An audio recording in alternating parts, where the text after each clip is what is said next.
te charger d'avoir de grosses dîmes ou encore. C'est dans ça beaucoup de choses que le Seigneur va détruire. Et donc en réalité c'est cela. Voilà, plus que nous bâtissons, un pasteur se met à l'esprit que le Seigneur l'a convaincu de construire un grand temple, comme on a l'habitude de voir. Il va forcément avoir un entretien concernant ce grand temple. Et je pense que un frère devait être encore beaucoup plus grand dans la foi que d'avoir un grand temple. Parce que lorsque nous arrivons devant le Seigneur ne verra pas le temple que tu as construit sur la terre. En fait, c'est comme de la boue en fait. Il ne regarde pas ces choses. Il regarde ce que tu as été dans la foi. Souvent, on juge mal les choses. On se dit que j'ai construit un temple pour Dieu. J'ai construit un temple pour ça. J'ai construit un temple pour Dieu. Non. Non. Faites les choses d'après ce que le Seigneur vous enseigne. Oui, je vais soutenir de Dieu en construisant le temple. Je vais donner ça pour le temple. Qu'est-ce qui concerne le temple? Vous voyez un peu? Oui. Quand le frère a besoin de toi, il faut que tu sois là. Quand la soeur a besoin de toi, il faut que tu sois là et dans la vérité. Et que le Seigneur te voie que tu fais les choses dans la vérité. Bien sûr. On passe notre temps à entretenir des choses qui ne vont pas servir pour l'éternité. Mais ce qui va servir pour l'éternité, on ne fait rien pour ces choses. Nous serons perdus et ça, ce n'est pas la faute de quelqu'un. La majorité, c'est la faute de toi-même, de cette personne. Non. Alors, soyons vigilants, ouvrons les yeux sur la vérité du Seigneur pour ne pas que nous dévions amèrement avec les pasteurs. J'encourage les pasteurs qui disent la vérité, qui enseignent le peuple sur la voie de la droiture, qui eux-mêmes sont prêts à donner leur vie, leur temps, leur énergie, ce qu'ils ont en tout cas au peuple. Qu'est-ce que Pierre a dit à cet homme handicapé? Il a dit quoi? Qu'est-ce que Képha a dit? Il dit, moi je n'ai pas l'or et l'argent, mais ce que j'ai, je vais te donner. Vous voyez un peu, ce que lui il a, il va donner. Ce qu'un pasteur a en réalité, c'est qu'il connaît la doctrine, l'enseignement pour conduire quelqu'un au ciel et l'arracher de l'enfer. Ça, c'est plus qu'une bénédiction. C'est plus que construire un temple. Si tu as construit un grand temple, que tu ne sais pas entretenir les âmes qui aillent au ciel, ton temple sert à quoi? Or, nous voyons que la majorité des personnes qui ont des temples, ils ne font rien de bon. La majorité des pasteurs, nous voyons ce qui se passe dans ces temples. Nous voyons les serpents qui rentrent dans ces temples. Nous voyons tout le désordre spirituel. Mais il y a un ordre physique, un ordre qu'on regarde des yeux, que l'homme quand il regarde, ah, c'est joli ici, c'est... Non. Ne regarde pas l'apparence pour juger si c'est vrai ou c'est faux. Regarde la doctrine pour examiner un ministère. On regarde l'enseignement de Christ pour examiner les ministères. On ne regarde pas l'apparence. Non. On regarde parce qu'il y a beaucoup de fidèles, il y a beaucoup d'hommes là-bas. Lui-même, le Seigneur a dit, oui, ils seront nombreux à dire Seigneur, Seigneur. Vous voyez un peu? Alors, ne soyons pas faux, soyons vrais. Et dans la vérité, le Seigneur va nous aider. Et nous n'allons pas nous perdre, nous n'allons pas perdre nos âmes, ni les âmes de nos familles, ni les âmes de nos enfants. Parce qu'il s'agit de ça. Il s'agit des âmes. De qui? Ce n'est pas des âmes des animaux, c'est des âmes des hommes. Alors on doit faire attention à ce que nous faisons lorsque nous sommes en face de l'homme. Parce que le Seigneur aussi ne joue pas avec ces choses. Lorsque tu perds une âme, il va te demander de compte. Pourquoi celui-là ou celle-là a allé en enfer pendant que, ou encore tandis que toi tu es chargé de connaître cette personne. Et le Seigneur va te révéler tout ce qui est. Ne pensez pas que les pasteurs, ils seront... Non, les pasteurs, ce qui les attend, ils ne savent pas. Vos pasteurs, ils ne savent pas. C'est un règlement de compte entre eux et le Seigneur. Le Seigneur va faire ce qu'il doit faire vis-à-vis de vos pasteurs. Bien sûr. Parce qu'ils ont pris le nom du Seigneur, ils ont pris les affaires du Seigneur, ils ont pris les choses qui concernent le Seigneur, ils ne l'ont pas placé à leur place, ils n'ont pas fait ce qu'ils doivent faire avec. Mais ils ont fait autre chose qui les concerne eux-mêmes. Ils n'ont pas devenu des pasteurs que le Seigneur veut briser, que le Seigneur veut qu'ils soient. Ils sont devenus des pasteurs à l'image d'eux-mêmes, ce qu'ils voulaient être. Ils sont devenus des pasteurs, mais des pasteurs que eux-mêmes voulaient être. Nous connaissons les pasteurs du Seigneur. On sait comment ils sont. On sait ce qu'ils sortent de leur bouche. Mais et les autres, et vous, qui maudissez les gens, qui imposez la dîme aux gens, qui débrouillez les gens, qui ne vous souciez pas des âmes. Vous vous en foutez si les brebis vont en enfer ou pas. Vous les mentez, vous les séduisez. Qu'est-ce que vous gagnez à la fin? Pour le moment, gagnez ce que vous devez gagner. Mais à la fin, frères et sœurs, vous verrez ce qui arrivera de la main du Seigneur lui-même, de sa gauche. Oui. Parce que dans sa gauche se tient la mort, dans sa droite il y a la vie. En même temps, dans ses deux mains il y a la vie. Bien sûr. Alors, si, une autre question. Si, avec tout ce qui vient de dire, je veux dire, tout ce qui a été dit, c'est que la dîme n'est pas perçue par le pasteur. Un pasteur ne perçoit pas la dîme. C'est ce que la Bible dit. C'est ce que l'évangile dit. L'évangile montre l'image d'une autre chose. L'évangile ne montre pas que les pasteurs perçoivent la dîme, mais l'Ancien Testament montre que les Lévites perçoivent la dîme. Les Lévites, on sait ce que sont les Lévites. C'est ce qu'il a expliqué depuis le commencement. Les Lévites perçoivent la dîme. Les pasteurs perçoivent quoi? Les pasteurs, ils ont quoi? Oui. Étant appelé, étant un serviteur, lui, il a quoi? Lui, qu'est-ce que le Seigneur a réservé pour lui? Alors écoutons très bien. Qu'est-ce que l'évangile demande? Qu'est-ce que l'évangile demande en ce qui concerne la dîme des offrandes? Oui, dans toute l'atmosphère de la foi. Qu'est-ce qu'on doit faire? Si le pasteur ne perçoit pas la dîme, qu'est-ce qu'il doit faire? C'est pourquoi vous devez écouter réellement ce que dit le Seigneur. Aujourd'hui, il y a beaucoup d'églises. Mais je vais te dire une chose, frères et sœurs. On ne va pas dans toutes les églises. Oui. Il te met la vérité en face. La Bible dit, il y a la vie et la mort, on te montre les deux. Mais on va te conseiller de choisir la vie. C'est ce qui est. On va te dire ce qui est. C'est qu'il y a des églises qui sont de Satan. C'est Satan qui a construit toute l'église. Le bâtiment, c'est lui qui a financé. Donc il n'y a rien de l'Esprit Saint là. Là, tu peux entendre l'Esprit Saint, peut faire des miracles, mais il n'y a rien du Seigneur là. C'est faux, tout ce qu'il y a, ce sont des illusions. Il y a des ministères qui ont bien commencé. Ils sont tombés dans le faux en suivant ce qu'il a dit premièrement, en suivant les faux, les églises de Satan. Il veut dire que d'autres étaient bonnes, mais après se sont corrompus. Voilà, dans cette histoire de temple, hôtel, autre encore, les dîmes de fait se sont corrompus. Et donc, aujourd'hui, ils ne prêchent plus le salut. Donc, ils se sont joints avec d'autres ministères qui sont fous. Il y a des églises qui sont bonnes. Oui. Ça, il parle des églises réveillées. Voilà. Parce qu'il y a des religions, il y a des églises qu'on connaît. Les ministères, on met bien préciser les ministères. Puisque j'ai dit qu'on ne dit pas église, on ne va pas à l'église. On peut dire je vais en communauté, je vais vers les frères. Voilà. On ne va pas à l'église.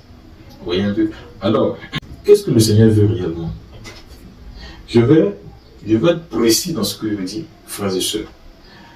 Puisqu'il y a un chaos de mensonges, tout le monde s'approprie. C'est la prophétie qui s'accomplit dans Matthieu 24 lorsqu'il dit que ils se lèveront beaucoup de prophètes. Ce qu'ils vont maîtriser, ce qu'ils maîtrisent bien, c'est de faire les miracles. C'est ce qui est décrit dans la Bible. Ils maîtrisent bien les miracles, mais ils ne maîtrisent pas la vérité. La vérité est loin d'eux. La vérité, c'est un frein pour eux. Lorsqu'ils disent la vérité, même qu'ils disent la vérité, ça devient un frein à leur ministère. Ils ont déjà corrompu des gens qui sont assis là. Donc, ils ne peuvent pas leur dire la vérité. Sinon, il y a des gens qui sont là. Ils ont corrompu des gens. Donc, ils ne peuvent pas dire la vérité. Ils ne peuvent pas parler du péché à certaines personnes. Donc, ces personnes vont en enfer, c'est sûr.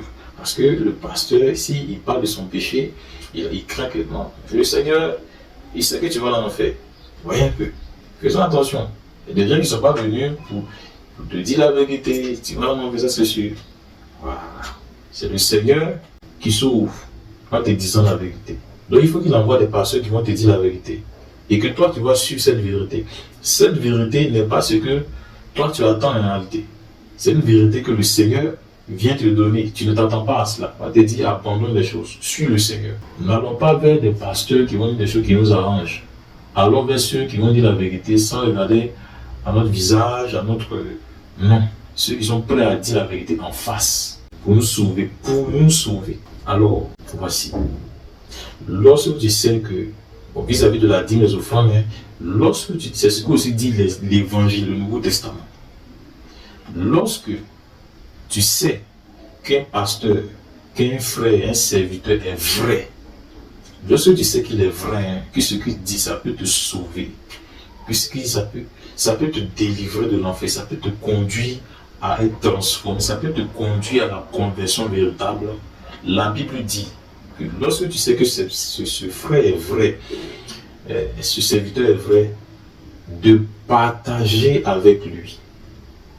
La Bible ne te dit pas de donner dîmes, il dit de partager avec lui. On ne parle pas de dîmes et des offrandes.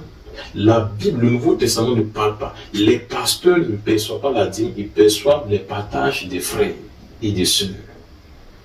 On partage avec celui qui t'enseigne la parole, dit les Écritures. Quand nous lisons dans Galates chapitre 6, verset 6, qu'est-ce que le Seigneur dit? Je lis la parole. Il dit que celui à qui l'on enseigne la parole, à qui l'on enseigne la vérité du salut, fasse part de tous ses biens à celui qui l'enseigne. Ne vous y trompez pas, on ne se moque pas du Seigneur. Ce qu'un homme aura sémé, le moissonnera. Oui, un peu. Ce qui veut dire quoi? Quand le Seigneur établit un pasteur, les vrais pasteurs ne sont pas connus aujourd'hui, vous dites la vérité. Ce n'est pas ce que vous connaissez dans vos médias.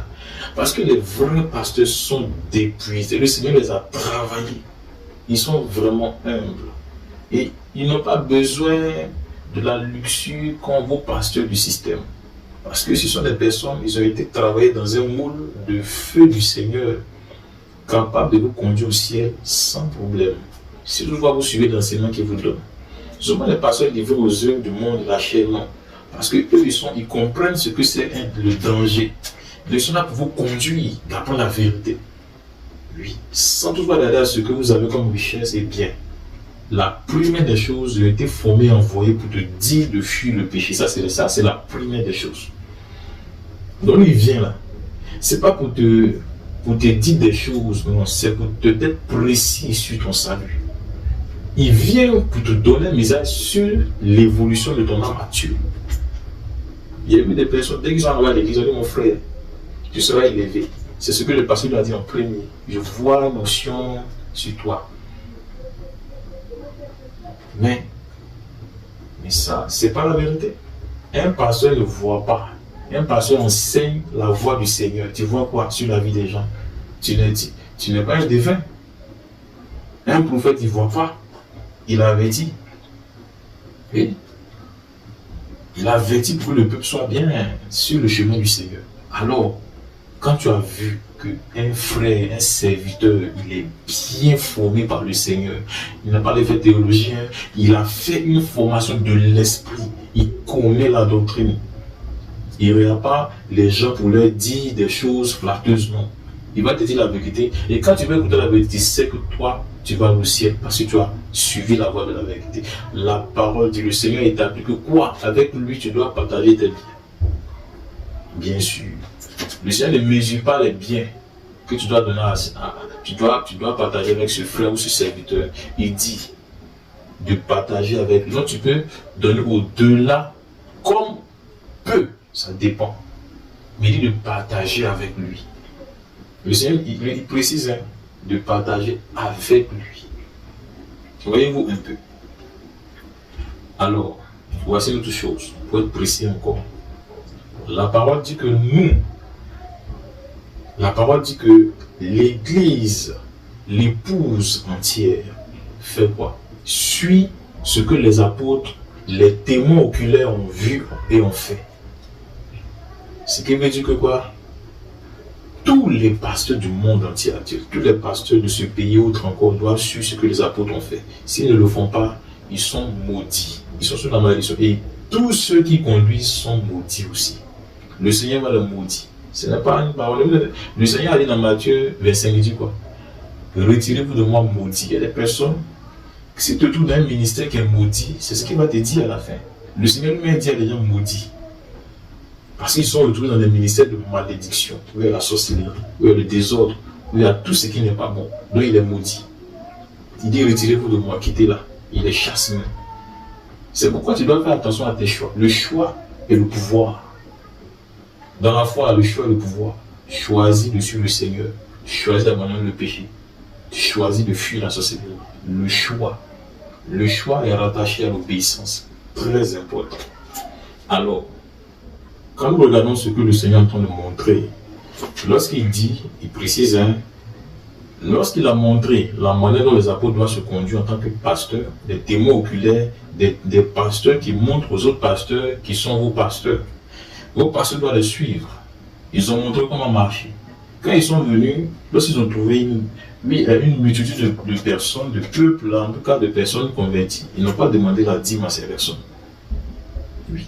Quand on lit qu'il y a eu 3000 convertis, 4000 autres encore, ils n'ont jamais demandé la dîme. Ce que l'Écriture dit, quand ils ont en Galates 6, verset 6, de partager, c'est ce qu'ils ont fait. Les apôtres ont dit quoi? Ils ont dit aux frères qui étaient là, ils ont dit au peuple de partager les biens, d'envoyer ce qu'ils ont comme bien, de les déposer auprès du Seigneur, ils vont se partager. Chacun venait avec ce qu'il avait. Et là, il fallait faire attention, il fallait être honnête. Quand il n'est pas honnête, il y a beaucoup de choses qui se passaient. Ils partageaient. Les disciples, les témoins oculaires, ceux qui ont vu le Seigneur lui-même n'ont jamais prêché de donner la dîme. Ils n'ont jamais imposé la dîme à quelqu'un pour dire si tu ne paies pas la dîme, tu seras maudit. Ils ont dit plutôt, partageons. Puis c'est ce qu'ils ont fait. Et le Seigneur nous demande, il nous demande de les suivre. Suivez-les. Vous devez suivre les apôtres. C'est ce que vous devez faire. Vous ne devez pas faire des choses de vous-même, mais suivre la carte qui est la parole. Suivez la carte, n'allez pas vous perdre. Mais si vous ne suivez pas la carte qui est la parole, vous ne suivez pas les dévanciers, la base, vous ne suivez pas les témoins qui sont les apôtres, vous vous perdez. L'église est perdue. Chacun, c'est là, il fait ceci, alors que c'est écrit qu'on n'a pas fait cela. Et puis d'autres personnes suivent. Et vous êtes tous d'accord. À la fin, il dira dehors, il leur dira maudit. Tandis que tu t'es béni lorsque tu respectais ce que le Seigneur te dit de faire. Voyez-vous un peu. Alors, ce ne sera pas un hasard lorsque tu vas voir ton pasteur, on va lui dire dehors. Et puis tu vas aller ton pasteur comme ça. Oui. Tu seras donné de voir ton pasteur, ton bishop, le coin. On lui dira dehors. Et on ne veut même pas le voir. Parce qu'on analyse les âmes qu'il a égarées. Malgré le temps qu'il avait, en tout cas tout ce qu'il faisait, les âmes qui sont en enfer parce qu'ils n'ont pas reçu le salut dans leurs âmes. Leur âme n'a pas reçu la nourriture de la repentance. Les âmes qui sont en enfer à cause de lui. Et tous ceux qui nous quittent dans le monde, on n'a pas envie de le voir. Voyez-moi un peu. C'est écrit que les serviteurs, les pasteurs, les enseignants, les prédicateurs seront jugés sévèrement. Jacques chapitre 3, lisons-le. Voyez-vous un peu. Alors, n'établissons pas ce que le Seigneur a détruit. Lorsqu'il a détruit quelque chose, ne le reconstruisons pas. Okay. Et lorsqu'il a construit quelque chose, ne le détruisons pas.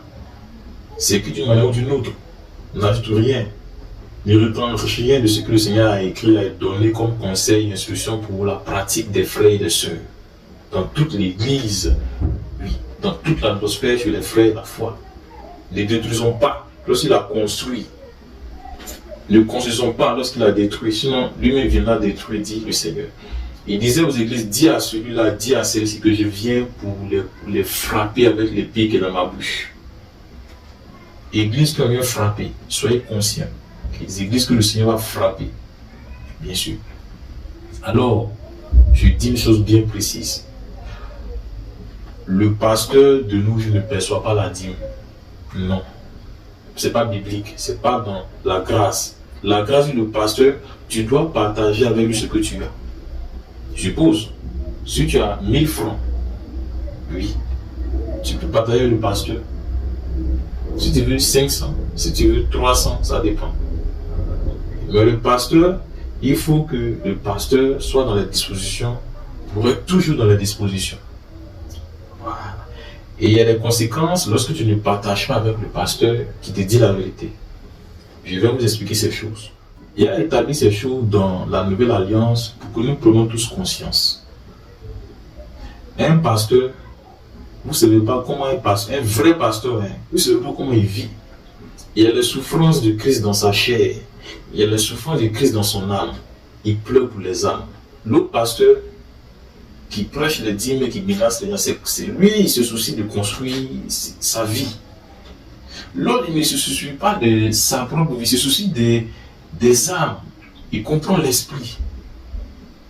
Il va passer du temps à prier et à jeûner. Il n'est pas comme l'autre. L'autre, lui, s'est préoccupé comment acheter sa voiture, comment débrouiller, comment on va faire pour payer.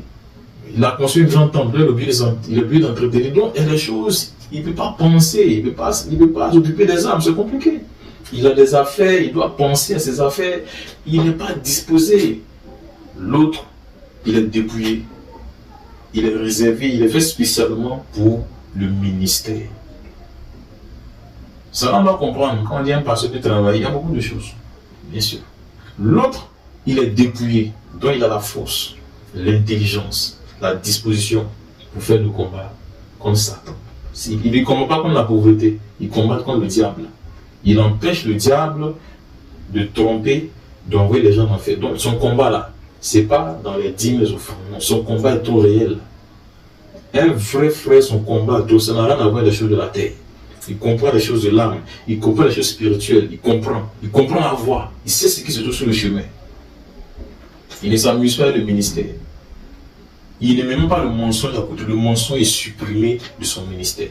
Mais l'autre, capable de mentir tout le monde pour avoir quoi? Ce qu'il veut avoir. Ce sont deux personnes différentes, deux pasteurs différents. Donc, celui qui est prêt à sauver ton âme en disant la vérité, même s'il doit vivre dans la faim, le Seigneur dit de partager avec lui ce que tu as. Parce que c'est ce que lui il fait à cause de toi. Il est établi à cause de toi, frères et sœurs. Oui. Vous ne savez pas les souffrances qu'il endure. Regardez un peu les vrais pasteurs dans les Écritures, les apôtres. Ils en souffrent dans leur vie, dans leur âme, dans leur esprit. Oui. À cause du peuple. D'autres ne mangeaient pas, d'autres se privaient, d'autres il y a beaucoup de choses. D'autres ils abandonnaient leurs femmes. Voyez un peu. Ils souffraient. Le Seigneur les amenait à devenir comme lui veut. Et eux, ils se soumettaient à cela. Mais aujourd'hui, on dit non, le pasteur doit. Demain, c'est pas les hommes disent le pasteur doit faire, il doit travailler, il peut faire ça. Mais regardez comment les premiers ils ont été. Ils ont été soumis à être transformés comme le Seigneur lui veut. Même pas comme eux voulaient. Ils avaient des rêves, mais ces pasteurs ont brisé leurs rêves à cause du ministère.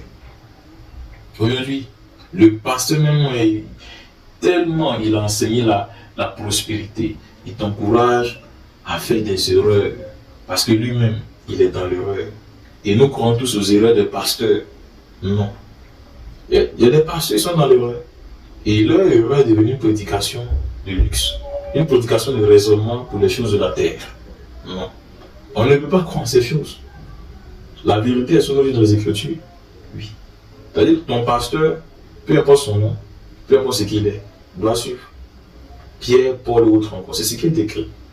Quand nous lisons la Bible, on doit suivre les apôtres. C'est eux qui connaissent. Ton pasteur ne connaît pas. Ceux qui sont là, ils se vantent. Ils ont toutes les choses dans la gorge. Je vais dire des choses. Ils parlent beaucoup. Qu'ils suivent les apôtres, ils seront sur le chemin. Les apôtres ont fait des choses extraordinaires. Bien sûr. Et prends l'exemple. Ils ont jeûné. Ils ont prié. Ils ont veillé. Mais pour quel but? Pour la repentance, pour le salut des gens. Ils ont visité des familles. Ils ont dit la vérité. Ils ont prêché le royaume des cieux. Ils n'ont jamais prêché l'argent, ni la dîme, les offrandes. Ils n'ont jamais fait ces choses. Et les frères les aidaient. Lisez vous-même. Paul disait, il arrivait ici, tel frère m'a accueilli, voici, tel frère a partagé avec moi, voici, j'ai dormi chez tel frère, voici. Sa vie n'est pas comme ton pasteur. C'est lui le point. Suivez les premiers. Eux connaissent la route. Si vous suivez ceux qui sont là, ils ne connaissent pas la route. Eux, ils tracent leur propre route pour leurs propres affaires. Les premiers, c'est écrit que ce sont les démons qui les savent, ce que le Seigneur dit, connaissent les mystères. Ceux qui sont là ne connaissent pas les mystères. Ils se vendent des mystères. D'autres même disent qu'ils se font des sorties astrales. Depuis quand c'est écrit dans la Bible que toi-même tu peux décider sur de ton corps. Quel apôtre, quel disciple a fait ces choses? Paul pouvait dire que ce n'est même pas lui. Et puis il ne sait même pas si c'est dans son corps, hors son corps, qu'il est parti. C'est le Seigneur qui l'a pris les parties. Mais des gens qui disent qu'eux ils voient, qu'ils peuvent sortir de leur corps comme ils veulent. Des personnes qui disent même que la nuit ils vont suivre d'autres âmes. Ils sortent, mais ce sont des sorciers. Et les gens écoutent sans discernement. Faisons attention. Alors, un frère qui te prêche la vérité la parole dit, ce n'est pas la dîme que tu dois lui donner, hein, de partager avec lui tout ce que tu as. Parce qu'il a été oint pour cela. En faisant cela, tu le fais devant le Seigneur Tout-Puissant Yah. Le Seigneur Isaïa, quand tu fais ça devant lui, et lui te voit. Et la Bible dit que tu ne perdras point ta récompense. Et si tu donnes un simple verre d'eau à un de ses frères, parce que tu crois que c'est son frère, tu ne perdras point ta récompense. Bien sûr. Mais souvent on donne de l'argent à des faux, des personnes qui vont nous égarer. Parce qu'on est impressionné par le martyr par l'influence, le martyr qu'ils produisent. On n'est pas influencé par la vérité. La vérité n'est pas dans la masse. La vérité est souvent dans la boue. Le Christ, qui est la vérité, il ne ressemble même pas au pasteur de l'époque qui était bien habillé dans des costumes. Il ne ressemble pas. Il est différent, carrément différent d'eux. Bien sûr. Héros s'est moqué de lui, n'est-ce pas? Les rois sont moqués de lui, c'est un roi. Celui-là vous dit c'est le roi des Isolés, le roi d'Israël. Mais vous vous moquez de nous? Oui. Or c'est lui, le chemin, la vérité et la vie. Hérode l'a trouvé là-bas. Hérode a vu en fait qu'il était trompé. Pilate l'a vu. Ils ont vu qu'ils se sont vraiment trompés à son sujet. La vérité n'est pas dans la masse. Et donc ceux qui détiennent la vérité, ce n'est pas ceux que vous voyez partout, non. Souvent, ils sont tellement, il y a le mensonge qu'on ne voit plus ceux qui disent la vérité. Eux, ils sont obligés, ils restent chez eux. C'est comme il y a un désert de la parole sur la terre. Il y a une soif, la parole n'est plus sur la terre. Le salut n'est plus sur la terre. Tu ne sais pas comment trouver le chemin par le ciel. Parce que le diable a convaincu toutes ces personnes de mentir et ils mentent.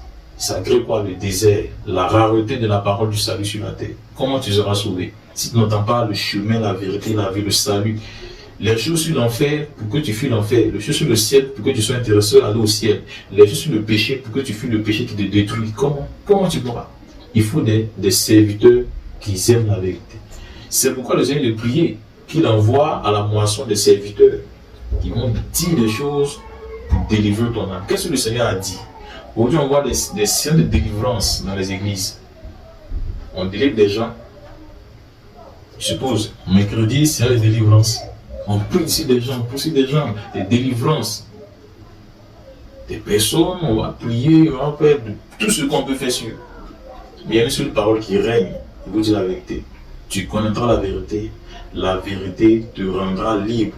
Rendre libre, tu seras délivré. Écoutez très bien. Les personnes, les démoniaques que le Seigneur a délivrés, on appelle ça la délivrance temporaire. Les démons peuvent revenir dans ces corps. Toutes ces personnes qui délivraient ne veut pas dire qu'ils sont délivrés à vie. Les démons peuvent revenir dans les corps si ces personnes ne se convertissent pas.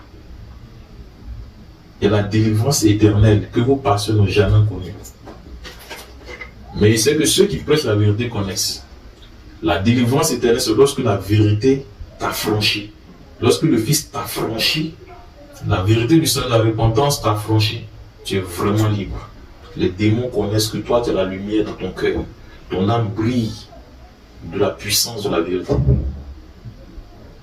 Aujourd'hui, les pasteurs, ils ont tellement convaincu les gens, viens prier pour toi. Ce n'est pas ça la réalité.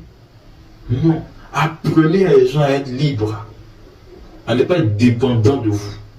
Un vrai frère, un vrai pasteur, c'est ce qu'il fait. Un vrai pasteur, c'est ce qu'il fait. Il n'apprend pas les gens à être dépendants de lui. C'est pourquoi les frères, les sœurs doivent écouter les vrais. Et en écoutant les vrais, tu es le frère du Christ et la sœur du Christ. Tu n'es pas lié directement au pasteur, tu es lié à Christ. Parce que le pasteur est pour te lier directement à Christ. Au Seigneur Isaïa Congo, bien sûr. Alors, le Seigneur est vrai dans tout ce qu'il dit. Un pasteur ne cherche pas l'argent. Il cherche que les âmes, les brebis aient la vie. Il ne cherche pas l'argent. Il veut que les brebis aient la vie éternelle. Et donc, en partageant avec le pasteur qui dit la vérité, qui aime ton âme, qui te dit la vérité, en partenariat avec lui, tu es en train d'entretenir les affaires du royaume des cieux. C'est-à-dire que ceux qu'il a placés, qui n'ont pas les choses de la terre, bien sûr, mais pendant qu'ils sont sur la terre, ils ont besoin de certaines choses pour vivre, manger, je suppose. En participant à aider ces personnes, tu es le pasteur à ne pas se soucier de ces choses, mais à être concentré pour le royaume des cieux. Tu es un pasteur concentré. Toi, tu viens l'aider. Et le Seigneur voit que tu aides. Voilà. Il y a des soucis que le pasteur n'aura pas parce que tu l'aides. Et c'est ce que le Seigneur demande. Partageons, en partageant avec lui. Le Seigneur voit que tu fais bien.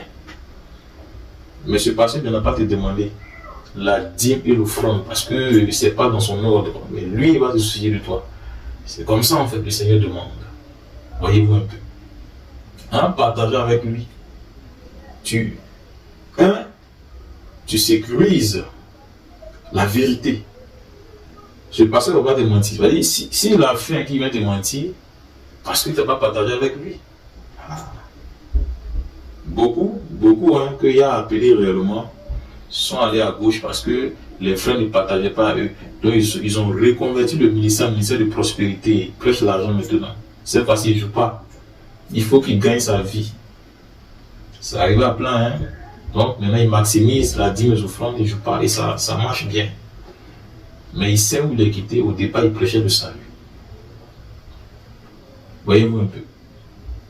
Alors, très important. Quelles sont les conséquences si je ne partage pas avec un frère?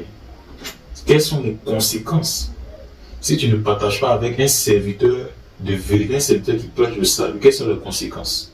Et alors, qu'est-ce qui arrive lorsqu'on ne partage pas avec un serviteur?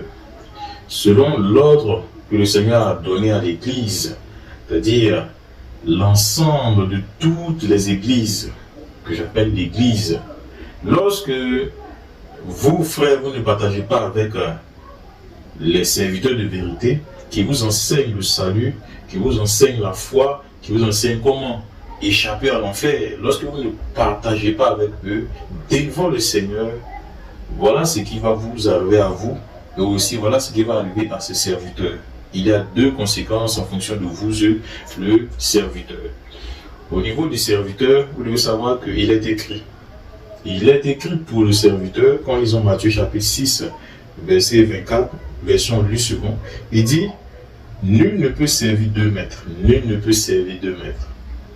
Quand il haïra l'un et aimera l'autre, ou il s'attachera à l'un et méprisera l'autre. Vous ne pouvez servir Yah et Mammon, qui est l'argent. Donc un serviteur, un pasteur ne peut pas servir l'argent. Peu importe qu'on a caché les mots, on a caressé les mots, on a façonné les mots pour dire que ce n'est pas ceci, ce n'est pas cela. On connaît le caractère de celui qui sert l'argent.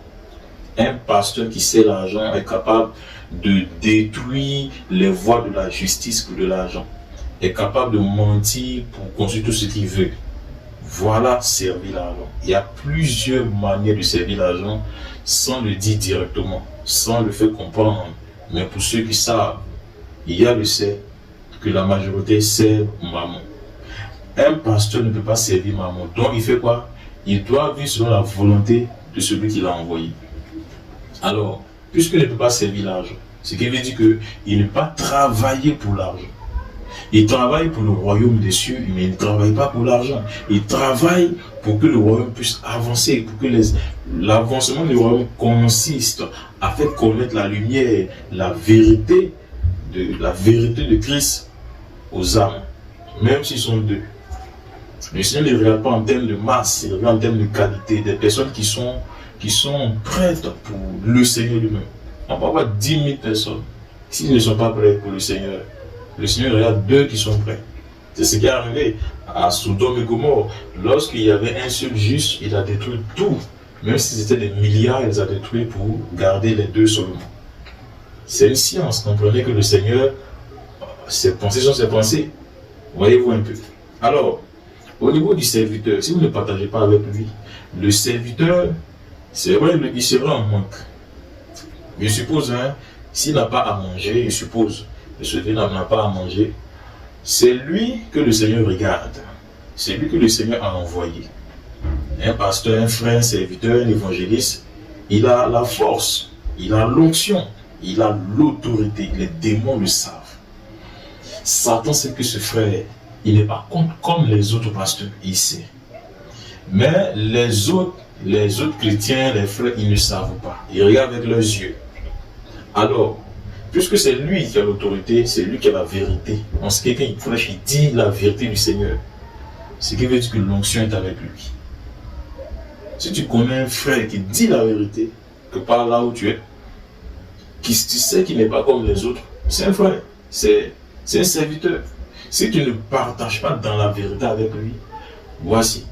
Lui, il peut manquer de nourriture. Je prends le cas seulement de la nourriture. S'il manque de nourriture et qu'il commence à sentir, il commence à se plaindre d'une manière ou d'une autre, tandis que des frères ont de la nourriture, ou encore il y a plein de choses qui rentrent en compte, ce serviteur peut-être va commencer à chercher de la nourriture, n'est-ce pas? Alors, il suppose, sur 100% de sa force, et il est en pleine puissance à 100%, il va dépenser peut-être 10% de son énergie à chercher de la nourriture. Voyez-vous, ce qui veut dire qu'à 100%, de 100%, il vient à 90%. Parce qu'il cherche de la nourriture. Allons encore, peut-être qu'il a besoin d'argent pour s'acheter une ou deux chemises. Puisqu'il est simple, s'il a 2 ou 3 chemises, ça suffit. Des chemises descendent. Il n'a pas. Alors il va se mettre à chercher de l'argent pour s'acheter les chemises et la chaussure. Si vous va prendre encore peut-être 10% de sa force, de son énergie, de son temps pour chercher cela. Donc de 100%, on descend à 90%, on descend à 80%. Donc il est en train de maintenant dissiper sa force, il est en train de perdre de la force en cherchant des choses. Et donc, de 100%, le frère se retrouve à 80%. Voyez-vous un peu. Et voici une chose encore. Pour d'autres choses, il peut perdre encore de la puissance, du temps de la... Parce qu'il n'aura pas le temps de prier peut-être, parce qu'il allait faire un gombo quelque part, il n'aura pas le temps de lire la Bible. Donc, le diable voit que ce serviteur commence à perdre sa force, sa concentration. Vous voyez un peu? Parce qu'il cherche des choses qui lui manquent. Ce serviteur peut revenir, il peut revenir en pleine puissance, mais après avoir travaillé, fait un petit job qu'il a eu, il revient dans la consécration, il retourne dans la consécration pour monter. Mais pendant qu'il est en train de descendre, il descend, les conséquences peuvent être aussi pour toi le frère. Satan va faire quoi? Il sait que le serviteur n'est pas en bonne disposition. Voilà. Or, il est en disposition pour lui-même d'abord et pour toi. Peut-être s'il priait pour toi, il va oublier, parce qu'il pense à autre chose, il va oublier de prier pour toi, il va oublier de jeûner pour toi. Et le diable va commencer à régner, soit dans ta vie d'une manière ou d'une autre, à régner dans ta famille, parce que le serviteur n'est pas concentré. Bien sûr, il n'est pas concentré. Oui. Et donc les conséquences, c'est pour lui et pour toi. Lui, il peut revenir. C'est un serviteur.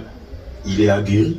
Il a perdu un peu, mais avec quelques petits temps de consécration, il revient. Mais toi, pendant que le serviteur n'a pas été éveillé pour prier, vous voyez un peu, pendant qu'il n'a pas été concentré, mais le diable progresse, bien sûr. Il progresse quelque part. Parce que les serviteurs de vérité, ceux qui prêchent le salut, la repentance sur l'enfer, sont les gardiens du royaume des cieux. Vos pasteurs qui prêchent sur l'argent, ils ne peuvent pas garder le royaume des cieux.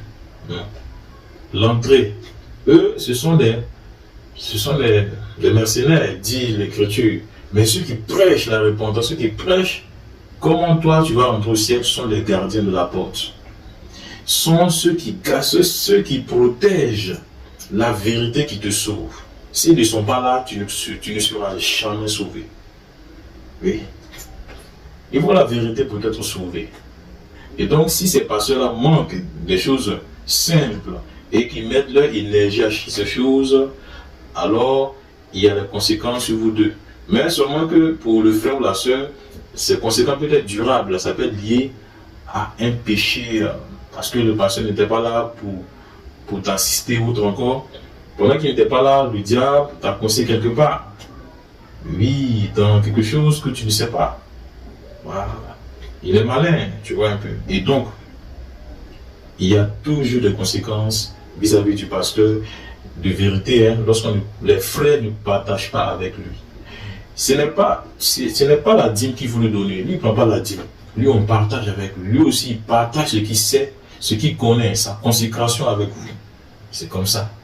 Et donc, un serviteur peut perdre en puissance, mais lui il peut perdre en puissance. Il peut retrouver sa puissance par le travail encore, parce que c'est un guerrier, c'est un soldat. Mais toi, la brebis, tu vois un peu, tu peux t'égarer, c'est ce que la Bible dit, tu peux t'égarer. Il y a l'égarement. Voilà. D'abord, tu dois savoir qu'un vrai serviteur ne t'impose rien du tout. Ni la dîme, rien du tout. Si ce n'est que de t'imposer la vérité du Seigneur. Un vrai serviteur ne t'impose rien. Si ce n'est que t'imposer la vérité qui est écrite. Si ce n'est t'imposer que ce que le Seigneur veut, ce que le Seigneur ne veut pas. Voilà le vrai serviteur. Satan sait. Il sait très bien qu'un serviteur à qui on a donné le pouvoir du royaume, à qui on a donné l'autorité de chasser les démons, à qui on a donné l'autorité de prêcher la repentance, le salut des âmes. Il sait que ce serviteur, ce frère est à craindre pour lui son royaume. Vous voyez un peu? Voilà. Et si ce serviteur n'a pas les choses basiques de la vie, qu'il doit prendre son temps, se mettre, il peut aller les chercher. Bon, il peut aller les chercher. Mais le temps qu'il prend pour aller les chercher, les âmes peuvent mourir. Ouais, un peu. Il n'en est pas des serviteurs qui eux-mêmes viennent chercher de l'argent et qui vous vont aussi partir leur donner de l'argent. Ils cherchent de l'argent. Ils ont toutes les moyens de chercher de l'argent. Et vous aussi, vous rentrez dans leur jeu pour leur donner de l'argent. C'est différent ce que je dis. Les serviteurs, les vrais, eux, ils ont été appelés. C'est leur travail. Ils ont même pratiquement tout laissé. Pour la majorité, on a pour ceux qui sont vraiment appelés. Parce que le Seigneur appelle certains. Lui, à tout laisser. Bien sûr. Il appelle certains à tout laisser. Pour avoir de la concentration. Voilà. Et donc aussi, le frère qui ne partage pas, en tout cas, il ne fait pas bien pour son âme, pour sa famille ou autre encore. Parce que l'église, qui sont ceux qui vont à l'église? Ce sont des familles. Papa va avec les enfants, madame ou autre, ce sont des familles. On ne donne pas seulement, mais je précise qu'on ne donne pas seulement au pasteur, on partage, c'est le partage. On partage, et le pasteur aussi partage. C'est le partage, le grand partage, assisté par l'esprit, par un cœur qui est bon. Or, pour arriver à partager, il faut que toi-même tu sois transformé. Il faut que tu comprennes la crainte du Seigneur, du fait que tu partages avec les frères du Seigneur. Tu ne viens pas pour donner au pasteur, tu viens pour donner selon que tu crains le Seigneur. Voilà un peu pour aider le pasteur dans son ministère de vérité. Voilà. Maintenant, je vais préciser une chose. Certaines personnes diront, mais bon, un pasteur, il peut aller travailler, c'est ce qu'il a dit, n'est-ce pas? Il peut aller travailler, il peut travailler, faire les affaires. J'ai dit ça dès le commencement, que ce sont des suppositions de personnes qui ne comprennent pas réellement ce que c'est que servir le Seigneur. Beaucoup de personnes ne savent pas ce que c'est que servir le Seigneur. Pour eux, c'est prêcher. Aller faire une école de théologie, venir prêcher. Non, loin de là. Ce n'est pas ça, servir le Seigneur.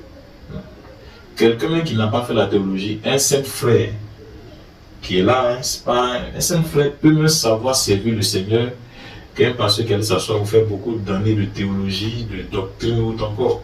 Non. Parce que servir le Seigneur est rattaché à la crainte du Seigneur. Ce n'est pas en termes de connaissance, en termes de crainte. Tu peux connaître ce que la parole dit. Quand il y a 1 Corinthiens chapitre 13, tu peux connaître tous les mystères, toutes les révélations, tu as tout. Si tu n'as pas la crainte du Seigneur dans ton cœur, tu ne seras rien.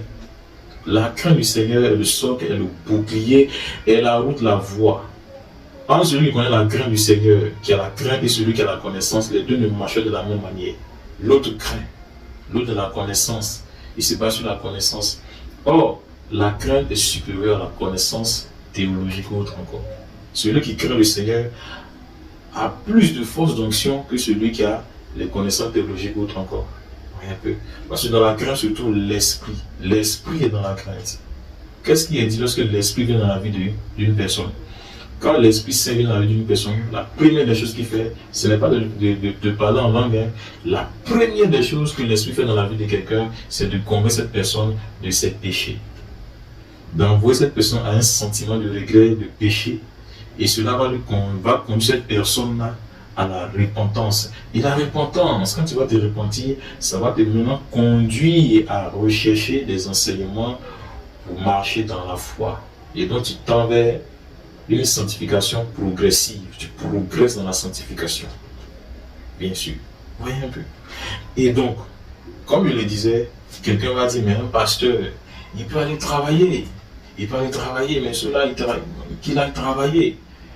Ok, regardez ceci. Je viens vous dire que un pasteur consacré à Yah,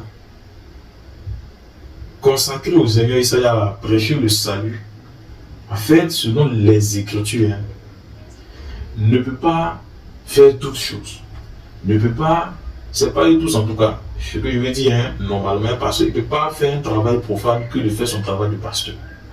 Lorsqu'il commence à rentrer dans un travail profane, beaucoup de choses peuvent survenir, que je vais expliquer. En fait, un travail, c'est un travail. Je prends un exemple simple. Tel que pour un État, un gouvernement, un pays, le fonctionnaire doit être disponible aux tâches de l'État. Il doit avoir le temps, l'emploi du temps établi par l'État. Le gouvernement, pour le travail, il doit sur le programme être là, disponible. Tel que c'est ainsi. C'est la même chose avec le royaume des cieux. Yah a besoin de son serviteur en plein temps. De même que l'État a besoin de ses serviteurs, les fonctionnaires en plein temps. Je ne connais pas vraiment le programme des fonctionnaires, mais je sais qu'un fonctionnaire peut travailler du lundi au vendredi, même au samedi. Vous voyez un peu? Voilà. Et dimanche à la maison. C'est la même chose. Le Seigneur a besoin du pasteur. Du lundi au dimanche, il est dans le service. Il a besoin. Pourquoi vous acceptez, pour ces personnes qui disent, pourquoi vous acceptez ces choses profanes? Le fait qu'un fonctionnaire peut travailler pour l'État tout le temps, et puis pour le royaume des cieux, ce pasteur-là doit aller travailler profanement, non pas disposer son temps entier pour le royaume des cieux. Qu'est-ce que le Seigneur veut? Le Seigneur veut que les pasteurs soient disponibles. Si un pasteur n'est pas disponible, il n'a pas la disponibilité entière, il ne peut pas progresser dans la foi. Il ne peut pas progresser en tant que pasteur, devenir ce qu'il doit devenir en tant que vrai pasteur. Bien sûr. Un fonctionnaire ne peut pas devenir ce fonctionnaire qui plaît à l'État s'il n'est pas disponible. Selon les cahiers de charges, si on définit trop d'absence, c'est pas bon. Et pour la fonction qu'il a dans ses tâches, il faut qu'il soit là. Sinon, s'il n'est pas là, qui va faire ça pour lui? Alors, la même chose pour le royaume des cieux, il faut que tu aies de la disponibilité en tant que pasteur. Il faut que tu donnes ton temps. Et c'est le Seigneur qui régit tout. Ton temps, ton intelligence, ta force, tout ce que tu as, ton amour et autres encore, pour le Seigneur, pour le service. Et ça, c'est régi par le Seigneur qui dit ces choses. Souvent, ce sont les idées des gens. On ne peut pas se soumettre aux idées des gens. Si ça concerne les Écritures, on ne peut pas se soumettre aux idées des gens. On vient voir l'Écriture dit quoi? Qu'un pasteur ne peut pas servir deux maîtres. Là, on parle de service lié au temps. Service lié à la force que tu donnes. Parce que là, il te faut de la force pour le ministère. Il te faut du temps pour le ministère. Donc, mais si un pasteur croit que le ministère, c'est venir prêcher seulement, bon, en 2 heures, tu as fini de prêcher, tu t'en vas. Mais regardez ce que le Christ nous dit. Regardez un peu la mission de Christ. Christ ne peut pas se permettre, vous voyez un peu, de venir prêcher 2 heures, il s'en va. Mais regardez le reste de son temps. C'est passé pour des prières, c'est passé pour des prédications, c'est passé pour aller voir des gens, aller rendre visite. Tout son temps est le ministère. Un pasteur consacré à Yah, tout son temps est le ministère. Parce qu'il est fait par le Seigneur. Il n'est pas fait par lui-même. Voyez-vous, frères et sœurs. Pour un bon rendement, frères et sœurs, un bon rendement dans le ministère concernant le pasteur, il lui faut du temps et de la disponibilité pour toutes les choses du ministère. Le pasteur doit être là pour le jeûne, il doit être là pour la prière, il doit être là pour la parole, il doit être là pour les réflexions et les autres choses. Il doit chercher, il doit avoir toutes les armes en tant que pasteur. Oui, toutes les capacités liées au pasteur, il doit avoir ces choses. Et donc il nous faut un rendement, c'est-à-dire pour avoir, lorsqu'on voit le rendu de son travail dans le ministère, on sait que ça c'est un rendu parfait du ministère. Quand on voit le Christ, on sait que c'est le Christ. Les paroles de sa bouche, les paroles de ses discours, on voit que celui-là, il est différent des pharisiens ou autres encore. Vous voyez un peu. C'est le rendement. Et là, il lui a fallu du temps. Bien sûr. Depuis qu'il est petit, il est consacré au ministère. On le lit, hein, à 12 ans, on voit, il est dans le temple, voici. Son esprit est disposé pour le ministère. C'est pas quelqu'un, non, il est disposé pour le ministère. Voyez-vous un peu. Et pour certaines personnes qui ont lu la Bible d'une manière ou d'une autre, qui n'ont pas eu de la précision, qui n'ont pas été enseignés vraiment sur ces choses, je voudrais leur faire comprendre ces choses que, par exemple, pour Paul, d'autres ont dit, mais Paul a travaillé, Paul travaille. Bien sûr que Paul travaille, même le Seigneur Isaïe, il travaillait. On peut placer ces choses au passé, eux, ils travaillaient. Quand il prend Paul là, par exemple, Paul là, avant le ministère, il travaillait, c'était un homme d'affaires, bien sûr, un pharisien, homme d'affaires, autre encore, éduqué selon la loi, connaît ce que c'est que la théologie, il connaît ces choses très bien, enseigné par Gamaliel, que nous connaissons bien. Vous voyez un peu. Mais lorsque le Seigneur vient à lui, il commence à comprendre qu'il lui faut du temps pour mûrir en tant qu'un apôtre, un pasteur, un évangéliste, un docteur, un prophète du salut.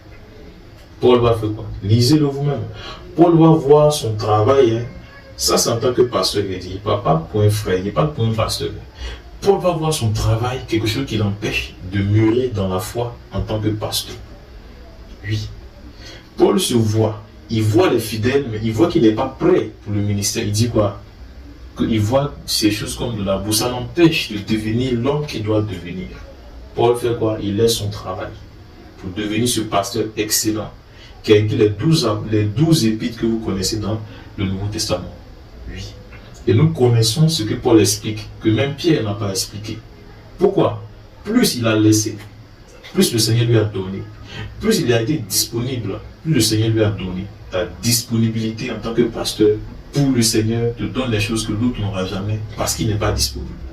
Bien sûr. Et ça, il aura forcément une différence entre ses serviteurs. L'autre, il est venu avec tout son cœur, tout son âme, tout son temps, son intelligence et autre encore. L'autre, il a préféré peut-être aller chercher de l'argent pour ça. Il a plein de personnes. Seigneur, laisse-moi aller chercher de l'argent. Quand je aurai un peu d'argent, je vais venir te servir. Tous sont encore en train de chercher de l'argent. Ils n'ont pas pu venir servir le Seigneur. Ah. Et les choses, on ne veut pas. Tu le fais ou tu ne le fais pas. Parce que le diable aussi est là. Quand il va te voir, il va te proposer beaucoup de choses. Tu ne pourras pas revenir servir le Seigneur. Bien sûr. Et il y a des serviteurs qui ont fait de mauvais calculs comme ça. Et après, ils deviennent des obstacles pour d'autres serviteurs. Mais la Bible dit que s'ils ne se répondent pas, ce sera grave pour eux. Quand le Seigneur t'a appelé, tu n'es pas venu avec une disponibilité selon le Seigneur. Mais quand l'autre est venu et qu'il a été excellent, qu'on voit le fruit du travail, c'est de venir auprès de lui et partager. Vous voyez un peu. Et donc, c'est très important de comprendre la disponibilité. Sans disponibilité, sans donner son temps, tu ne peux jamais produire des fruits excellents dans tout domaine de la vie. Oui. Celui qui étudie doit avoir le temps pour étudier. Il doit consacrer son temps pour étudier, pour avoir le fruit, le bon fruit. Celui qui est un pasteur doit faire les fonctions de pasteur. Et c'est une chose aussi, un pasteur doit accepter de souffrir. S'il n'a rien, tu acceptes, bien sûr. Ne regarde pas aux autres, même s'ils ont tout ce qu'ils sont. Bien sûr. Jean-Baptiste, il connaissait les pharisiens qui étaient riches. Mais il est Jean-Baptiste parce qu'il sait qui il est. Il mange les sauterelles, tout ce qui est sauvage, mais précisé pour sa nourriture. Vous voyez un peu. Mais Jean-Baptiste sait que vous êtes des humains. Lui, il vient d'en haut. C'est écrit que lui, il vient d'en haut. Il s'en fout. Il s'en fout en fait. Donc il ne se confond pas avec les autres. Ce n'est pas un homme ordinaire. Donc la Bible dit qu'un pasteur est un soldat. Il n'est pas là pour baisser en force. Il est là pour monter. Il monte en discernement, il monte en jugement, il monte en vérité. Beaucoup de pasteurs ne montent pas, ils descendent. Quand nous écoutons ce qu'ils disent, mais ils sont assis. Ils sont descendus, mais ils sont assis. Ils sont en bas et ils sont assis. Vous voyez un peu, c'est dangereux. Quand nous voyons le Seigneur lui-même, le Seigneur Isaïe lui-même, le maître, le chef, le roi des rois, celui qui est le principe de la vie, la pierre angulaire, lui qui connaît toutes choses. Bien sûr, il a travaillé. Il a été menuisier, il a été maçon. Il maîtrise bien son travail, il est très habile, très fort. Oui. Et ça, c'est quand, il veut dire que c'est avant son ministère, avant le travail du ministère. C'est ce qu'il faisait. Voyez-vous un peu, il se consacrait son temps. Parce que c'est dans le temps qu'il s'est formé, qu'il est devenu fort à travailler le bois et à construire des choses, certaines maisons, autant encore. Mais, frère, lorsque le Seigneur, il s'approche de 29 ans, lorsqu'il commence à rentrer dans le ministère, le Seigneur, il fait quoi? Il abandonne ce métier-là pour devenir ce pasteur, cet apôtre, ce prophète, cet évangéliste, ce docteur dont il doit devenir pour le salut des âmes. Il voit la vision, il voit ces choses, il doit aller au ministère. Il abandonne son travail parce qu'il a besoin de disponibilité pour le ministère. Il ne va pas avec certaines choses, il laisse, il comprend. Il a été celui qui comprend tout ce qui va arriver au ministère et il abandonne. Ça, c'est ça, il le dit pour le pasteur. Parce qu'un pasteur qui n'est pas disposé va venir faire beaucoup de choses et mélanger certaines choses. Vous voyez un peu? Alors le Seigneur, rentrant dans le ministère, abandonne son travail pour rentrer dans le ministère, afin de devenir un bon pasteur pour les brebis. Il devient un bon pasteur. Et il le dit lui-même, quand il est dans Jean, dans Yohana, il dit quoi? Le bon berger donne sa vie. Sa vie, c'est quoi? C'est son temps. C'est tout ce qu'il a pour ses brebis. Il donne sa vie. Voyez-vous un peu? Il donne, il a donné. Il a donné plus. Hein? Voilà. Et donc un pasteur doit comprendre ce que c'est qu'un pasteur. Il donne. Il donne de tout ce qu'il a. Mais tout en étant prudent. Parce que l'homme est l'homme. Alors, regardez un peu le travail du Seigneur. Est-ce que le Seigneur, en tant que pasteur, apôtre, est-ce qu'il pouvait aller faire un autre travail? Il ne pouvait pas. Regardez un peu son parcours. Il ne peut pas. Il ne peut pas faire les affaires. Même quand le diable lui a proposé de faire les affaires, il dit lui qu'il ne peut pas faire les affaires. Quand le diable lui a proposé d'être un homme d'affaires excellent, un pasteur homme d'affaires excellent, Matthieu chapitre 4, il lui dit qu'il ne peut pas. Et il a chassé, il dit, quitte là, que je suis là pour le royaume des cieux. Un peu. Donc quand les pasteurs veulent convaincre que c'est possible, lisez Matthieu chapitre 4, où le Seigneur a refusé d'être un homme d'affaires pasteur. Parce qu'il a besoin de disponibilité pour le ministère. Tout son temps est fait pour le ministère. Vous voyez un peu. Ça n'existe pas quand les gens veulent convaincre qu'un pasteur peut faire les affaires et faire ceci, ou encore il y a plusieurs types d'appels. Ça conduit au lieu c'est que l'Église. Voilà les conséquences. Vous voyez un peu. Lorsque chacun avait ses idées, disant alors que les choses sont établies, c'est ce qui arrive qui est là. Non, il y a plusieurs types de ministères, le Seigneur appelle, non, là, tu peux faire ça, tu peux faire ça. Non, le ministère, c'est le ministère. Il n'y a qu'un seul appel pour le pasteur. Tu es venu pour être pasteur, tu dois suivre le Christ et être le serviteur que le Christ veut que tu sois. Cet adorateur, ce fidèle que tu sois.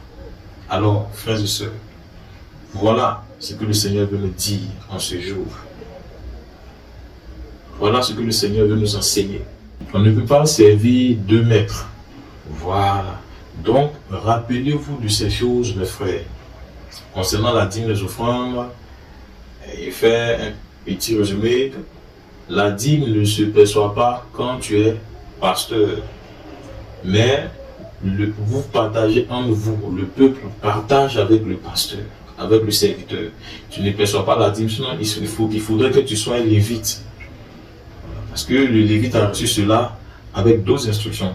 La dîme, quand le Lévite le perçoit, c'est pas pour lui seul, il y a pour les orphelins, il y a pour les veuves, il y a pour le temple, l'autre encore. Donc il y a beaucoup de gens qui sont rattachés à la dîme. Et quand le pasteur prend la dîme, et puis bon, ça reste pour lui seul, c'est écrit que c'est une malédiction. Tu voles. Donc tu peux prendre la dîme et puis voler. Tant que l'orphelin ne reçoit pas pour lui, la veuve, et puis tu vois un peu, et tu voles le Seigneur. Oh, c'est beaucoup comme ça. Voilà un peu. Donc l'écriture enseigne que les pasteurs font le ministère. Les lévites, ils font le sacerdoce, ils font l'œuvre du sacerdoce. Ils n'ont pas les mêmes manières de travailler. Ils n'ont pas les mêmes lois. Voilà. Dans le ministère, selon le Christ, selon le Seigneur Isaïe, c'est le grand partage parce que le cœur des frères et autres encore sont ouverts à l'amour. Ils s'aiment les uns les autres. Le problème de ton frère, ta soeur est ton problème. De l'autre côté, nous connaissons. C'est les Lévites. C'est plus les Lévites ou autres encore. Si un de ne se partage pas, on ne sait pas ce qui se passe. Il y a plein de choses. Alors soyez éveillés, frères et sœurs. Gardez la foi. Et ce qui est le plus important, c'est la foi. Et la foi, c'est l'amour. L'amour, c'est aimer les Écritures. Et mettre en pratique les Écritures. Oui. Et partager, aimer, aider. Oui. Ayons un cœur de crainte, un cœur qui aime le Seigneur de tout. Tous, en tout cas, tous sa force en fait. Aimons le Seigneur. C'est ça qui est le plus important. Dans l'amour du Seigneur, tu grandis en toutes choses. Tu grandis en foi. Quand tu aimes le Seigneur, tu grandis vite dans la foi. Oui. Mais quand il y a des choses qui te bloquent, tu laisses les choses te bloquer, tu ne grandis pas vite. Ceux qui ne grandissent pas vite dans la foi, c'est parce que leur amour pour le Seigneur n'est pas tous les jours sous les yeux. Bien sûr, quand tu aimes le Seigneur, tu penses à cela tous les jours et tu grandis vite. Bien sûr. Que le Seigneur nous bénisse. Gardons la foi. Merci frères et sœurs.